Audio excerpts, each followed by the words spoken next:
नमस्कार विद्यार्थी मित्रांनो, आज आपण 9th जॉमेट्री मधील सेकंड चॅप्टर पाहत आहोत पॅरलल लाईन्स। यामधील आपला पॉइंट चालू होता टेस्ट फॉर पॅरलल लाईन्स। यामध्ये इंटेरियर अँगल टेस्ट आहे। फर्स्ट बघा, या ठिकाणी थेरम आहे if the interior angles form by a transversal. बघा, ट्रान्सव्हर्सल मुळे तयार होणारे इंटेरियर अँगल्स हे काय असतील ऑफ टू डिस्टिंक्ट लाईन, दोन वेगळ्या रेषा आहेत आणि त्यांची ट्रान्सव्हर्सल आहे आणि त्यामुळे तयार होणारे अँगलची पेअर ही काय असेल सप्लिमेंटरी असेल, then two lines are parallel. तर त्या दिलेल्या दोन रेषा काय असणार आहेत, पॅरलल असणार आहेत, असं आपल्याला हे प्रूव्ह करून दाखवायचे। तर यामध्ये पहा, ईचा जो भाग आहे त्यावरून आपण फिगर तयार करू शकतो। दोन डिस्टिंक्ट लाईन आहेत,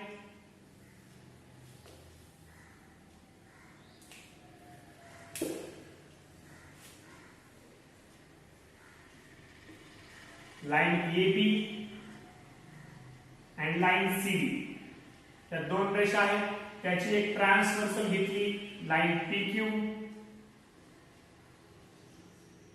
या ठिकाणी S आणि T या पॉइंट मध्ये ती काय करते, इंटरसेक्ट करते आणि तयार होणारी इंटेरियर अँगलची पेअर ही कशी आहे, सप्लिमेंटरी आहे असं आपल्याला सांगितलंय।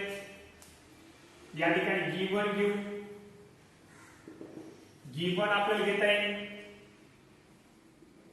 Line P, line PQ is transversal of line AB and line CD। Line AB आणि लाइन CD ची ही काय आहे, ट्रान्सव्हर्सल आहे आणि या ठिकाणी आपल्याला ही ट्रान्सव्हर्सल दिली AB आणि लाइन CD ची आणि काय सांगितलंय की इंटेरियर अँगलची पेअर कशी आहे, सप्लिमेंटरी आहे। या ठिकाणी अँगल, हा अँगल आणि हा अँगल आपल्याला काय दाखवायचं, सप्लिमेंटरी दाखवायचा आहे। या ठिकाणी आपल्याला गिवन मध्ये दिलंय angle BST, angle BST plus angle STD, angle STD is equal to 180 degree. Interior angle जे आहे, इंटेरियर अँगलची पेअर आपल्याला काय सांगितली, सप्लिमेंटरी सांगितली। टू प्रूव्ह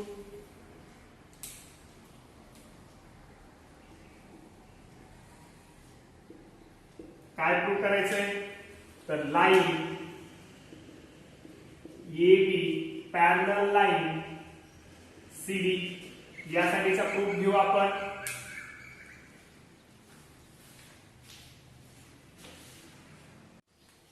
या ठिकाणी प्रूफ घेऊ,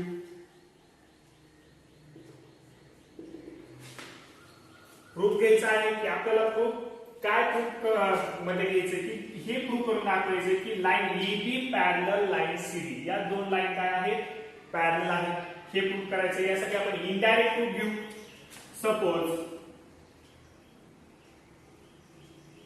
suppose line AB is not parallel to line CD। जर आपण या ठिकाणी म्हटलं की AB लाइन ही CD ला पॅरलल नाही, पॅरलल नाही म्हणजे याचा अर्थ काय होईल की त्या लाइन काय होतील, दे आर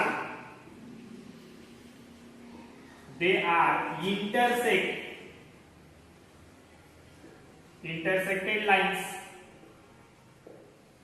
त्या काय होतील, इंटरसेक्टेड लाइन होतील। इंटरसेक्टेड लाइन झाले म्हणजे आपल्याला या लाइन आपल्याला इंटरसेक्ट आपण जर दाखवल्या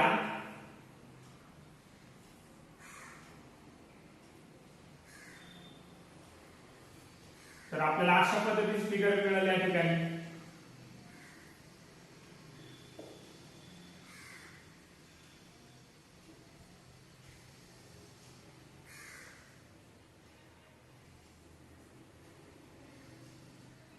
Suppose they intersect at R। आपण जर त्या R मध्ये, R या पॉइंट मध्ये इंटरसेक्ट जर दाखवल्या तर या ठिकाणी आपल्याला काय होते, एक ट्रायंगल तयार होते। काय तयार होतोय, ट्रायंगल। बघा या ठिकाणी आपल्याला एक ट्रायंगल तयार होईल.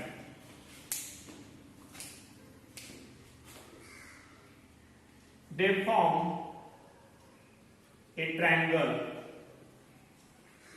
ट्रायंगल तयार होतोय तर ट्रायंगल मिळतो आपल्याला. ट्रायंगल STR हा ट्रायंगल STR हा आपल्याला या ठिकाणी ट्रायंगल मिळत. तर आपल्याला माहिती आहे ट्रायंगलच्या तीनही कोणांच्या मापाची बेरीज किती असते? 180 असते. या ठिकाणी angle STR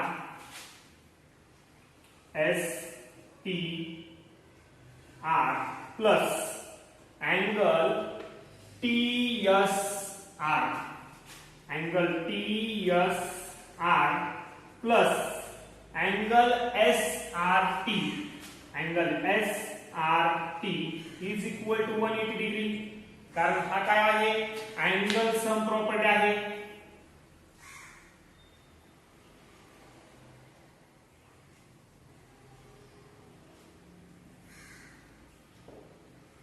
of triangle, angle sum property of triangle. आपण याआधीच पाहिली एक प्रॉपर्टी थेरम म्हणून पाहिली होती की अँगल कोणत्याही ट्रायंगलच्या तीनही कोणांच्या मापाची बेरीज ही किती असते? 180 डिग्री असते. या ठिकाणी आपल्याला STR म्हणजे या ठिकाणी आपण BST काय घेतलाय? BST या ठिकाणी किंवा आपल्याला STD हा घेतला होता बघा. STD म्हणजे STR झाला तो. ओके, या ठिकाणी आपण अँगल STD घेऊ प्लस अँगल TSR म्हणजे S अँगल साठी आपण BST घेतला होता बघा. BST हा घेतला होता. या ठिकाणी आपण BST घेऊ plus angle SRT is equal to 180 degree. या ठिकाणी आपण या ऐवजी अँगल लिहिलेले आहेत बघा. आणि आपल्याला या ठिकाणी आपण काय घेतले गिवन मध्ये की ही सम किती आहे? 180 डिग्री आहे plus angle SRT is equal to 180 degree. अशा पद्धतीने मिळेल. पण या ठिकाणी आपल्याला असं लक्षात येते की angle SRT is equal to काय मिळतो? 0. कारण हा 180 डिग्री आपण इकडच्या बाजूने मायनस होती म्हणजे आपल्याला SRT काय मिळतो? 0. या ठिकाणी SRT हा अँगल 0 मिळतोय. म्हणजे हा जर 0 मिळाला तर आपल्याला ट्रायंगल मध्ये कोणताही कोण असा 0 मिळत नाही. म्हणजे ह्या दोन लाईन आपण इंटरसेक्टेड घेऊ शकत नाही. एक तर ह्या दोन लाईन काय असतील? एकच असतील, सेम असतील, एकच म्हणजे एकावर एकच असतील. म्हणजे तेव्हा 0 डिग्री अँगल कधी मिळतो आपल्याला? की अँगल जेव्हा रिफ्लेक्ट होणार नाही तेव्हा. या ठिकाणी ह्या दोन लाईन इंटरसेक्टेड लाईन्स नाहीत. But it is contradict.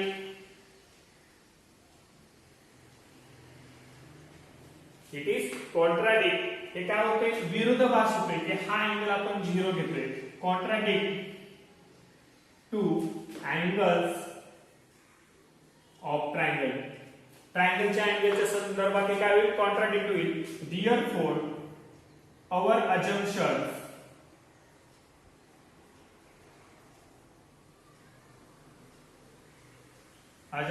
is wrong. Our assumption is wrong. आपण जे सपोज केलं होतं की AB is not parallel to line CD हे काय होईल? रॉंग होईल. Therefore काय मिळेल आपल्याला? Therefore line AB parallel line CD म्हणजेच या ठिकाणी काय होईल? या लाईन इंटरसेक्टेड नसतील म्हणजेच या ठिकाणी लाईन कशा असणार? या इंटरसेक्टेड नाहीत म्हणजेच काय? पॅरलल असतील. अशा पद्धतीचा हा थेरम आहे. नेक्स्ट टेस्ट आहे अल्टरनेट अँगल टेस्ट. जर अल्टरनेट अँगल कॉन्ग्रुएंट असतील तर आपल्याला दिलेल्या लाईन पॅरलल आहेत म्हणून दाखवायच्या. If a pair of alternate angles formed by a transversal of two lines is congruent, then the two lines are parallel. जर दोन रेषा आणि त्यांची ट्रान्सव्हर्सल यामुळे तयार होणारे अल्टरनेट अँगलचे पेयर जर कॉन्ग्रुएंट असेल तर दिलेल्या दोन लाईन पॅरलल आहेत असं आपल्याला दाखवायचे. या ठिकाणी आपण दोन लाईन घेऊ ही त्याची ट्रान्सव्हर्सल, या ठिकाणी PQ ही ट्रान्सव्हर्सल आहे, line AB and line CD, या ठिकाणी R आणि या ठिकाणी T हे दोन पॉइंट मध्ये ती काय होते, इंटरसेक्ट होते आणि या ठिकाणचे आपल्याला अल्टरनेट अँगलची पियर, बघा alternate angle, pair of alternate angles हे काय दाखवायचे तर हे कॉन्ग्रुएंट आहे.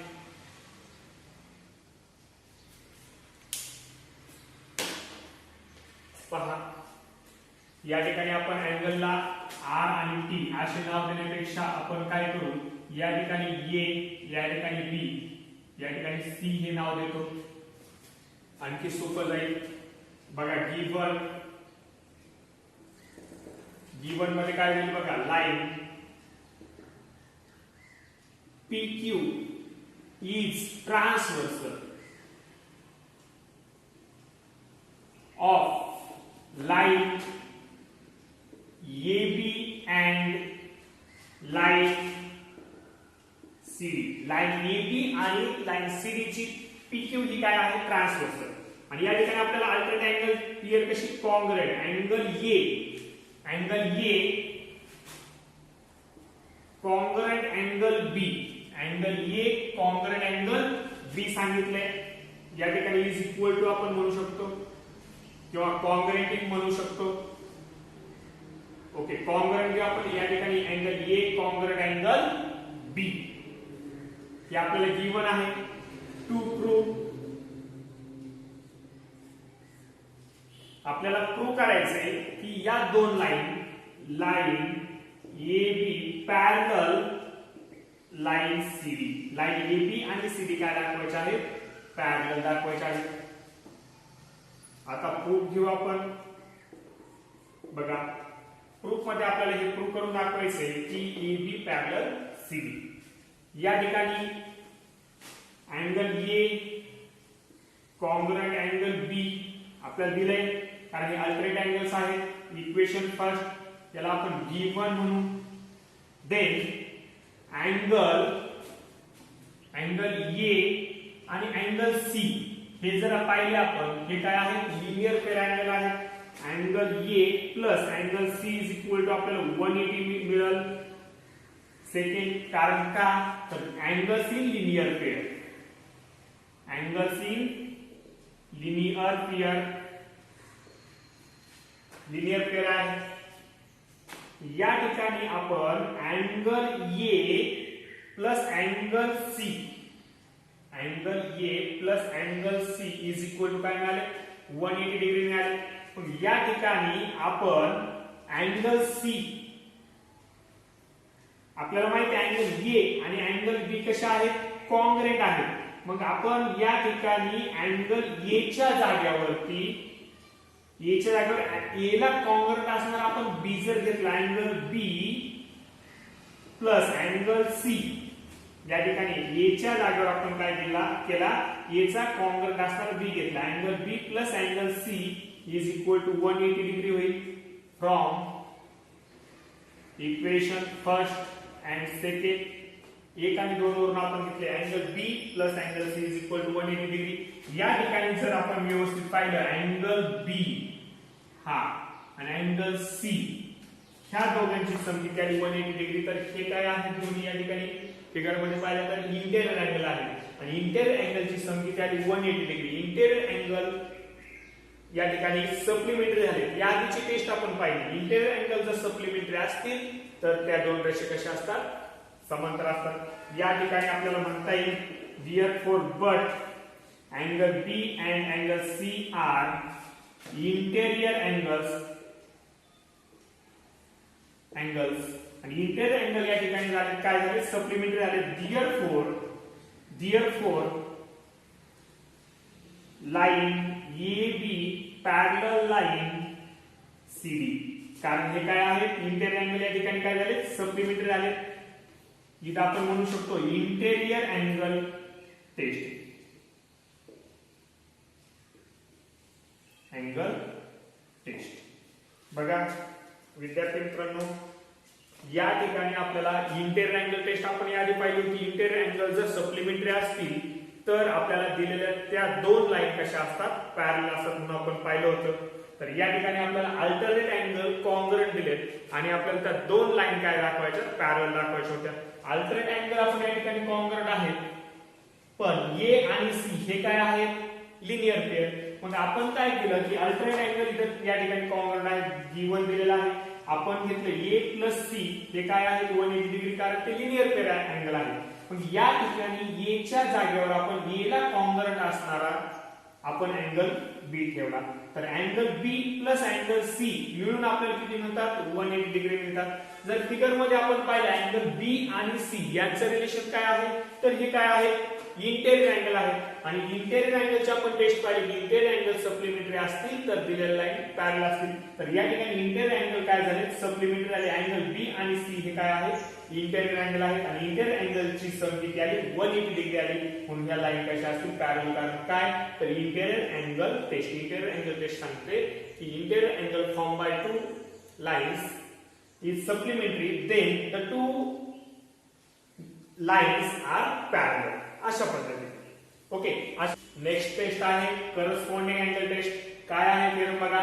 If a pair of corresponding angles formed by a transversal of two lines is congruent, then the two lines are parallel. काय सांगितले बघा, जेव्हा करस्पॉन्डिंग अँगलची पेअर दोन लाईन आणि ट्रान्सव्हर्सल यांच्यामुळे तयार होणारी करस्पॉन्डिंग अँगलची पेअर ही जर कॉन्ग्रुएंट असेल तर काय सांगितले, तर त्या दोन रेषा कशा असणार आहेत, पॅरलल असणार आहेत. या ठिकाणी आपण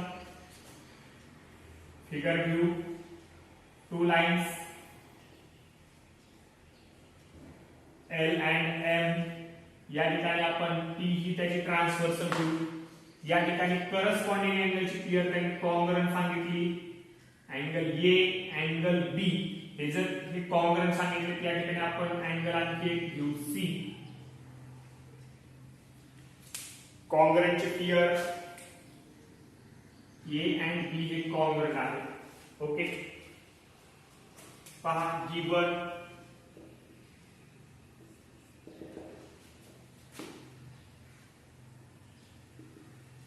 लाइन टी इज ट्रांसवर्सल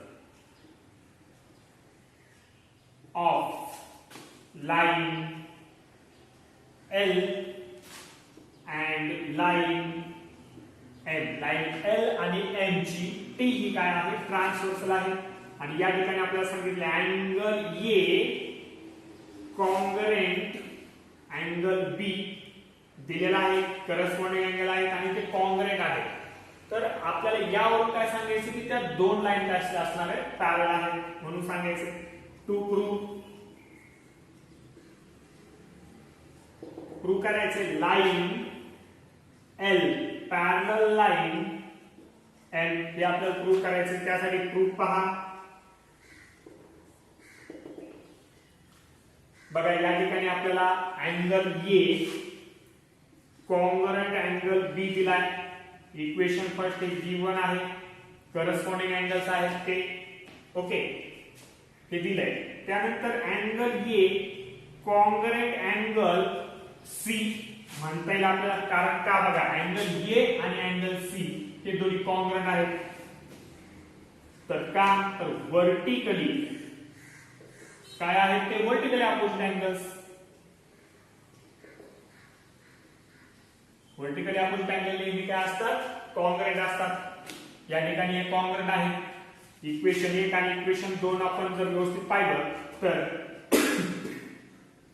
या ठिकाणी आपल्याला या इक्वेशनच्या दोन इकडच्या बाजू लेफ्ट हँड साइड इक्वल आहेत, म्हणजेच राइट हँड साइड काय असतील, इक्वल असतील. किंवा आपण या ए च्या जागेवर त्याला कॉन्ग्रुएंट असणारा बी जर अँगल ठेवला, अँगल बी मध्ये कॉन्ग्रुएंटचं साइन अँगल सी, म्हणजे ए च्या जागेवर त्याला कॉन्ग्रुएंट असणारा आपण काय ठेवलं, बी ठेवला, म्हणजे अँगल बी कॉन्ग्रुएंट अँगल सी होईल. अँगल बी कॉन्ग्रुएंट अँगल सी, याला आपण म्हणू from equation first and second वरून आपण असं लिहिले. तर बी आणि सी हे कॉन्ग्रुएंट झालेला आता आपण फिगर मध्ये पाहू बी आणि सी. तर या ठिकाणी हा अँगल बी आणि हा सी तर या फिगर मध्ये जर पाहिलं तर हे काय आहे, अल्टरनेट अँगल आहे. आणि अल्टरनेट अँगल आपण इथं काय मिळाले आपल्याला, कॉन्ग्रुएंट मिळाले. Therefore angle B and angle C are alternate angles. आणि याआधी आपण थेरम पाहिला अल्टरनेट अँगलचा की अल्टरनेट अँगल टेस्ट काय पाहिली की अल्टरनेट अँगल जर कॉन्ग्रुएंट असतील तर दिलेल्या लाईन कशा असतील, पॅरलल असतील. मग या ठिकाणी आपल्याला अल्टरनेट अँगल काय मिळाले, कॉन्ग्रुएंट मिळाले. Therefore line L parallel line M. तर कशावरून, तर alternate angle theorem.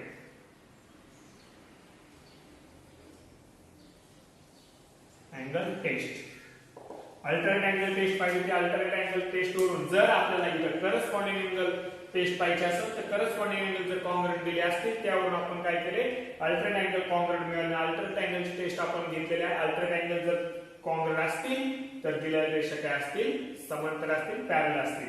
Alternate angle साठी आपण इंटेरियर अँगलची टेस्ट घेतली होती बघा. कुठलाही एखादा थेरम आपल्याला प्रूव्ह करायचा असेल तर त्यासाठी इतर ज्या काही टेस्ट असतील त्या टेस्टचा आपल्याला काय करावं या ठिकाणी प्रूफ घ्यावा लागतो. ओके, अशा पद्धतीने आपण थर्ड टेस्ट पाहिली, करस्पॉन्डिंग अँगल टेस्ट. ओके, यानंतर आपल्याला कोरोलरी आहे म्हणजे उपप्रमेय. If a line is perpendicular to two lines in a plane the two lines are parallel to each other. म्हणजे काय सांगितले बघा, आपल्याला दोन लाईन आहेत आणि त्या दोन लाईनला एक लाईन ही काय आहे, परपेंडिक्युलर आहे. या ठिकाणी टी ही लाईन आपण घेतली, ही टी ही लाईन काय करते, लाईन एल अँड एम ला आपल्याला या ठिकाणी काय आहे, ए अँड बी या दोन ठिकाणी या ठिकाणी आणि या ठिकाणी परपेंडिक्युलर आहे. म्हणजे टी ही लाईन एल लाईनला परपेंडिक्युलर आहे आणि टी ही लाईन एम लाईनला काय आहे ते परपेंडिक्युलर आहे. म्हणजे एक लाईन या दोन लाईनला परपेंडिक्युलर आहे. तर लाईन एल अँड एम या दोन लाईन आपल्याला काय दाखवायच्या आहेत, समांतर दाखवायच्या आहेत. गिवन किंवा आपण given line T is perpendicular line L and line T is perpendicular line M. Line T he L ला सुद्धा काय परपेंडिक्युलर आणि M ला सुद्धा. ओके, या ठिकाणी गिवन झालं टू प्रूव्ह काय दाखवायचे, line L parallel line M. Line L parallel line M आपल्याला दाखवायचे. प्रूफ घेऊ आपण बघा. या ठिकाणी अँगल ए हा काय आहे, या ठिकाणी अँगल हा परपेंडिक्युलर आहे म्हणून angle A is equal to 90 degree मिळेल. इक्वेशन फर्स्ट, त्याचे कारण line T perpendicular line L, line T ही L ला काय आहे परपेंडिक्युलर. त्यानंतर angle B is equal to 90 degree मिळतोय. इक्वेशन नंबर सेकंड, या ठिकाणी पण आपल्याला लाइन टी ही काय आहे परपेंडिक्युलर आहे कशाला, लाइन एम ला. लाइन एम ला काय आहे परपेंडिक्युलर. आता हे दोन्ही इक्वेशन जर आपण पाहिले तर दोन्ही इक्वेशन मध्ये आपल्याला याच्या राइट हँड साइड ज्या आहेत त्या इक्वल दिसतात, 90 डिग्री दिसतात. म्हणजे हे दोन्ही इक्वेशन कसे मिळतील, इज इक्वल टू मिळतील. म्हणजे आपल्याला हे दोन्ही इक्वेशन काय आहेत, कॉन्ग्रुएंट. इकडच्या ह्या बाजू कॉन्ग्रुएंट आहे म्हणजे या बाजू सुद्धा काय मिळतील कॉन्ग्रुएंट. म्हणजे अँगल ए ची किंमत बरोबर काय आहे, अँगल बी ची किंमत मिळेल. फ्रॉम इक्वेशन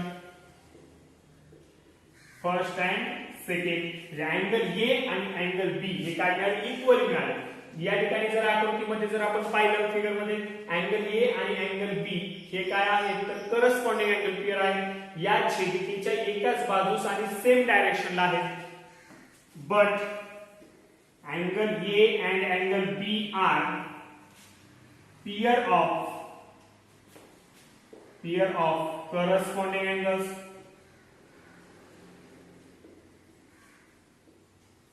हे करस्पॉन्डिंग अँगलची पेअर आहे. Therefore जर करस्पॉन्डिंग अँगलची पेअर काय मिळाली आपल्याला या ठिकाणी कॉन्ग्रुएंट मिळाली आणि आपण करस्पॉन्डिंग अँगल टेस्ट पाहिलेला आहे. जर करस्पॉन्डिंग अँगलची पेअर जर कॉन्ग्रुएंट असेल देन त्या गिव्हन लाईन्स असतील त्या काय असतील पॅरलल असतील. Therefore line L parallel line M corresponding angle test.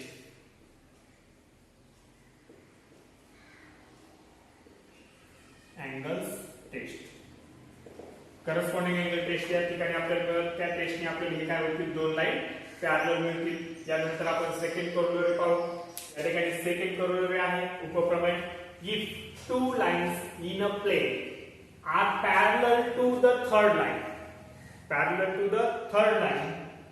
in the plane, then those two lines are parallel to each other. जर दोन रेषा एखाद्या रेषेला काय असतील समांतर असतील, दोन दिलेल्या रेषा तिसऱ्या लाईनला समांतर असतील तर या दिलेल्या दोन रेषा सुद्धा काय असतात एकमेकींना समांतर असतात. पहा या ठिकाणी आपण तीन लाईन्स घेऊ.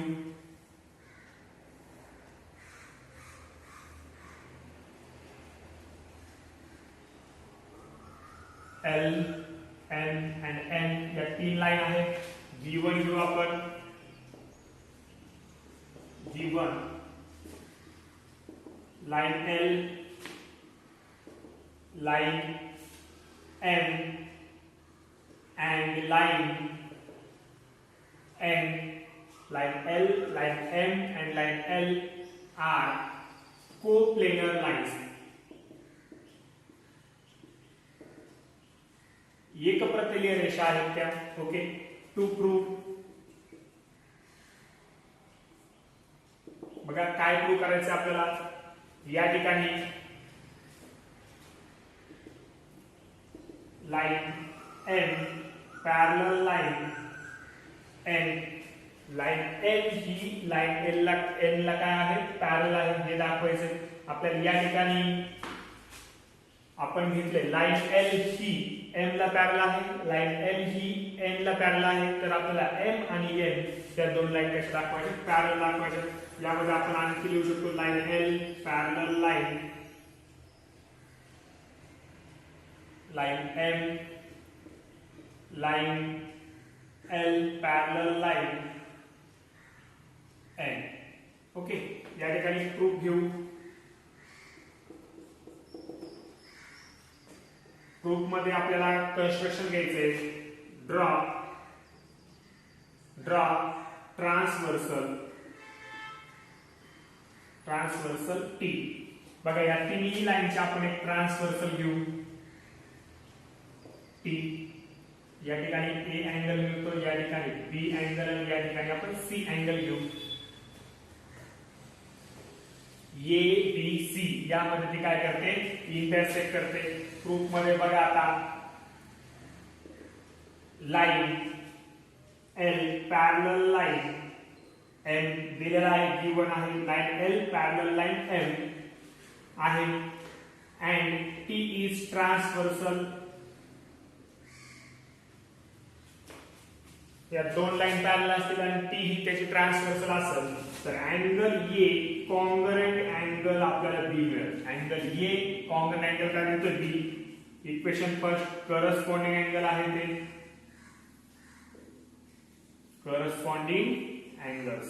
Then line L parallel L ही कशाला आहे N ला पॅरलल आहे. Line L parallel line N and T is transversal. T ही त्याची ट्रान्सव्हर्सल आहे. L ही आपण M ला पॅरलल आहे G1 मध्ये. त्यानंतर L ही N ला पॅरलल आहे G1 मध्ये. ओके. तर ते काय मिळालं अँगल A कॉन्ग्रुएंट अँगल काय मिळालं आपल्याला C. कारण लाईन कशा आहेत पॅरलल तयार होणारे करस्पॉन्डिंग अँगल्स कशा असतील कॉन्ग्रुएंट असतील. Corresponding angles. आता या ठिकाणी आपल्याला L ही M ला पॅरलल आहे, L ही N ला पॅरलल आहे. तर आपल्याला दाखवायचं असं की एम आणि एन ह्या सुद्धा दोन काय आहेत पॅरलल आहेत, ते आपल्याला दाखवायचं आहे. या ठिकाणी इक्वेशन फर्स्ट आणि इक्वेशन सेकंड जर आपण व्यवस्थित पाहिले तर ए अँगल बी ला कॉन्ग्रंट आहे, ए अँगल सी ला कॉन्ग्रंट आहे. मग आपण या ठिकाणी ए ला कॉन्ग्रंट असणारा आपण काय आहे बी आहे. मग या ठिकाणी आपल्याला ए ला कॉन्ग्रंट असणारा जर बी घेतला, कारण सेम नेचरचे आहे, ए च्या ऐवजी आपण अँगल बी घेतला तर आपल्याला काय मिळेल कॉन्ग्रंट अँगल पुढे काय आहे सी, म्हणजे अँगल बी आणि अँगल सी हे दोन्ही कॉन्ग्रंट होऊन जातील.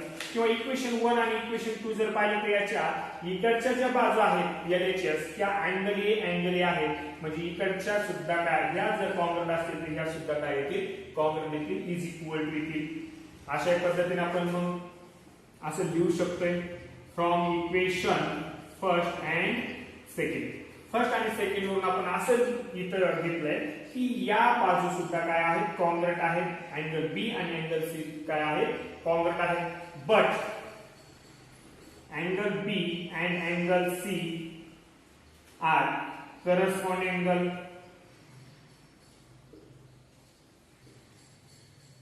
बघा अँगल बी आणि अँगल सी हे सुद्धा या दोन लाईन मध्ये काय आहे करस्पॉन्डिंग अँगल आहे, पेअर ऑफ करस्पॉन्डिंग अँगल्स.